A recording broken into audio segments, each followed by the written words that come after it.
Congress high command ने हरियाणा युवा कांग्रेस के अंदर बड़ा बदलाव करने का काम किया है।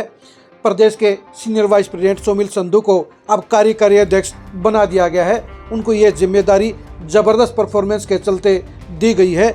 वो पार्टी के राष्ट्रीय अध्यक्ष उदय भानु चिब की कसौटी पर खरा उतरे, इसलिए उनको हरियाणा प्रदेश के अंदर सुपर जिम्मेदारी दी गई है।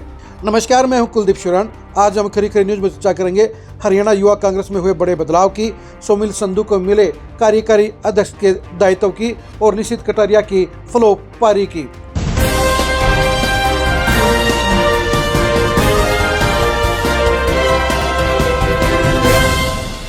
युवा कांग्रेस के चुनाव के अंदर इस बार हरियाणा में जबरदस्त टक्कर हुई थी।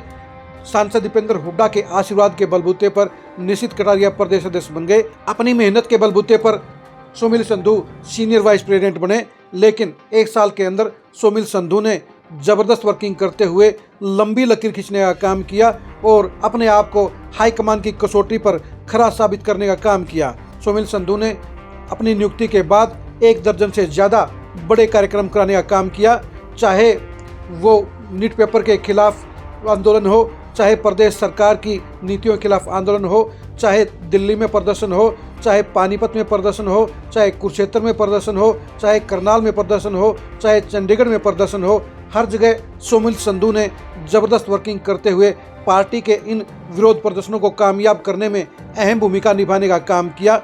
इनके मुकाबले में प्रदेश अध्यक्ष निशित कटारिया फ्लॉप हुए। निशित कटारिया ने कुछ कार्यक्रम जरूर किए, लेकिन जो कार्यक्रम सोमिल संधू ने किए उनकी सफलता का दायरा ज़्यादा बड़ा था और निशित कटारिया के सब कार्यक्रमों की सफलता बेहद सीमित रही। जो कार्यक्रम थोड़े बहुत निशित कटारिया के सफल भी रहे, उनमें भी दीपेंद्र हुड्डा का बड़ा रोल रहा, लेकिन सोमिल संधू ने अपने साथियों के सहयोग से जबरदस्त कार्यक्रम किए और युवा कांग्रेस की हरियाणा के अंदर एक्टिविटी को लगातार बनाए रखा।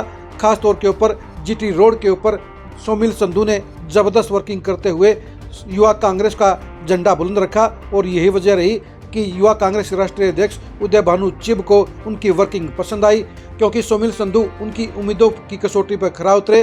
जो टारगेट उदय भानु चिब ने सोमिल संधू को सौंपने का काम किया, उन्होंने हर टारगेट को पूरी तत्परता के साथ कामयाबी के अंजाम तक पहुंचाया और पार्टी की जिम्मेदारियों को 100% निभाने का काम किया। यही वजह रही कि पार्टी हाईकमान ने निशित कटारिया की फ्लो परफॉर्मेंस को देखते हुए हरियाणा में युवा कांग्रेस को और मजबूती देने के लिए सोमिल संधू को कार्यकारी अध्यक्ष बनाने का काम किया है। ये जिम्मेदारी इसलिए बेहद खास कही जाएगी क्योंकि कार्यकारी अध्यक्ष तभी बनाए जाते हैं जब मुख्य प्रदेश अध्यक्ष फ्लॉप हो जाता है, उसकी वर्किंग ढीली होती है और वो पार्टी की नीतियों के हिसाब से अपनी परफॉर्मेंस देने में नाकाम रहता है। कांग्रेस हाईकमान ने सिर्फ हिमाचल प्रदेश और हरियाणा में ही कार्यकारी अध्यक्षों की नियुक्ति की है और सोमिल संधू को हरियाणा का कार्यकारी अध्यक्ष बनाया जाना इस बात का सबूत है कि एक तरफ जहां निशित कटारिया सुपर फ्लॉप रहे हैं, वहीं पर सोमिल संधू सुपर हिट रहे हैं और उन्होंने अपनी ज़बरदस्त वर्किंग के चलते पार्टी हाईकमान का भरोसा जीतने का काम किया है। क्योंकि जो परफॉर्मेंस सोमिल संधू ने देने का काम किया वो पार्टी हाईकमान की उम्मीदों पर 100% खरी उतरती थी और यही वजह रही कि निशित कटारिया के बराबर में अब सोमिल संधू को खड़ा कर दिया गया है, उनको कार्यकारी अध्यक्ष बना दिया गया है। यानी सोमिल संधू ने बड़ी लंबी लकीर खींचते हुए अपने आप को 100% प्रूव करने का काम किया है।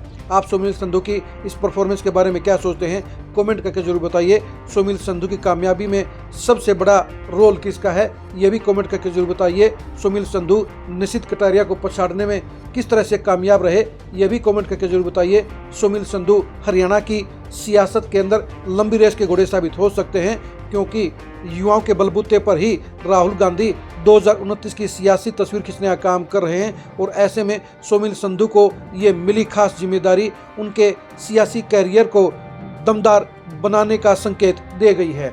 आप सोमिल संधू की सियासत की एक्सक्लूसिव खबरों को जानने के लिए लगातार खरी खरी न्यूज़ के साथ बने रहिए। आप हमारे फेसबुक पेज को फॉलो कीजिए, आप हमारे यूट्यूब चैनल को सब्सक्राइब कीजिए। नमस्कार।